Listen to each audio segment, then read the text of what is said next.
2013, we've averaged about 1 cancer scare a year. The quote comes from a letter written by the French author Albert Camus. The letter is about resilience, and it ends, and that makes me happy, for it says that no matter how hard the world pushes against me, within me, there's something stronger, something better, pushing right back. I sometimes joke that I'm the human equivalent of a bouncy ball because I've fallen down and bounced back up more times than I can count. Because I know there's something stronger and something better within me. I grew up in Elmwood, in poverty, with alcoholic parents. My mom was a Métis woman and a residential school survivor, and she never learned how to cope or exist in the world, so she relied on unhealthy coping mechanisms like alcohol. I don't know a lot about my dad's childhood.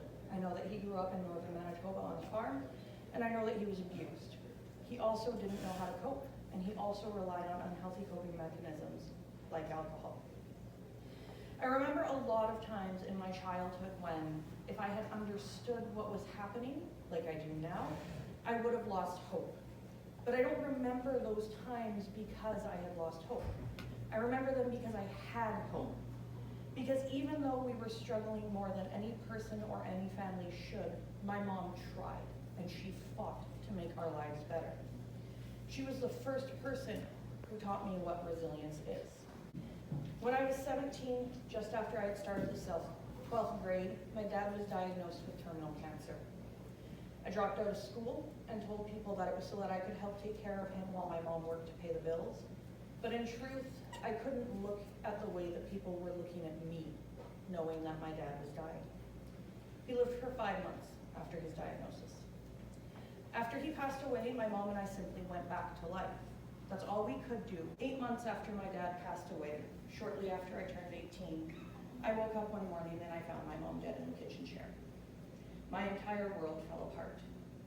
I forgot how to pick myself back up again, and I gave up. I was homeless, alone, and hopeless. I was struggling with my mental health because I had undiagnosed anxiety and PTSD. I survived sexual assault and domestic violence, and I floated for years, just surviving, because I had lost hope. And then someone reached out to me, and they told me that I deserved to live, really live. They told me I was loved, and that I'm worthy of love. And that was all I needed to hear, that I'm worthy, and that I'm worth fighting for. So I made the decision to bounce back. I made a plan, and I started working at it one small step at a time. The first big step that I took, probably actually about step 10 in my overall plan, was attending a youth employability skills training program, very similar to the ECRC program that they offer. And it equipped me with the knowledge and tools to find meaningful employment. That program changed my life, just like the ECRC program changes the lives of youth every day. It provided me the skills that I still use today for resume development, interviewing, and job search. The facilitator taught us the things that I had never learned, things that are crucial to finding a job, but that nobody thinks to tell you.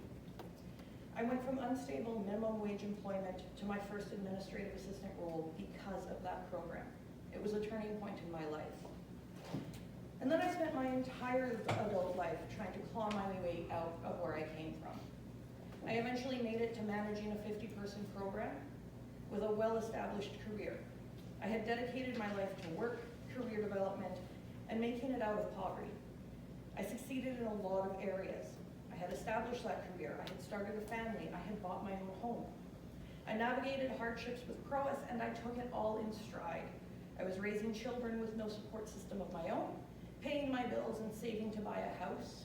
My husband worked 4 jobs for 2 years while I parented solo so that we could make that happen. And I navigated my husband's health concerns. I was managing everything. I had made it. But once I made it, I discovered that I was empty. I had sacrificed myself and who I am as a person in order to get away from where I came from. But I figured I could roll with it, the insidious depression and the loss of myself. I could just roll with that and make my life work. So I took a risk, and I left my comfortable and established career to go work for an organization that I thought would help fulfill my heart. But I learned very, very quickly that that wasn't what was going to happen. In May of 2019, a little less than a year ago, my health had deteriorated to the worst it's ever been. I was anxious all the time, I wasn't sleeping, I was binge eating, my blood pressure had skyrocketed, and I had developed an ulcer. My doctor told me that something needed to change, and he put me on sick leave. I am not a person who accepts help easily. I've always been afraid to rely on others, so I've always done for myself, so to speak. I've tried counseling in the past with varying degrees of success, but I've never been able to build trust with a counselor, and I've never felt safe. That's when my friend introduced me to group. She talked about how great it was and promised me that I would enjoy it. But I wasn't ready for another disappointment or another place where I wouldn't feel safe. I remember walking in the first day and how trepidatious and anxious I felt putting myself into a position of vulnerability. My plan was to sit quietly and not to speak. I just wanted to observe what was happening because I wasn't ready to share about myself yet. But I walked into that room and I was greeted by Lauren Marker sitting over there, who was the group facilitator, and the other women attending, and I felt safe. For the first time in a very, very long time, I felt safe. I need to emphasize how incredible that was. For most of my life, I have never felt safe. I felt alone, like no one understood, like no one would care, and like I just had to suck it up and move on. But I walked into the ECRC boardroom that day, and I felt safe. I was strong before. I have an invincible summer within me. But I was also exhausted. I was so tired of being strong. And when my health took a dive and I was forced to leave my job, I didn't know how I would get back up.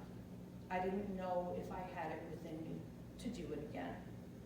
I needed a reminder that I could do it and that I'm worth it. And group has given me that reminder. The Awakening Women's Empowerment Program through ECRC has changed my life. It's made me a stronger woman, a better friend, and a better mother. It has given me a safe space. For the first time in a long, long time, I feel like I have a network of people who truly care about me and my well-being. Every week, I come a little bit closer to who I'm meant to be because of this group. Every week I learn, and I watch other women learn, how to undo some of the damage that we've experienced simply by existing in a world that tells women that we are never enough. Each week we learn that we are enough, that we can say no, that we are allowed to put our own well-being first. Remember earlier when I said that all I needed was one person telling me I was worthy?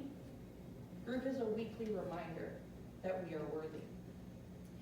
When I was preparing to talk to you, I thought about what my turning points were. When did I bounce back up? What gave me the ability to bounce?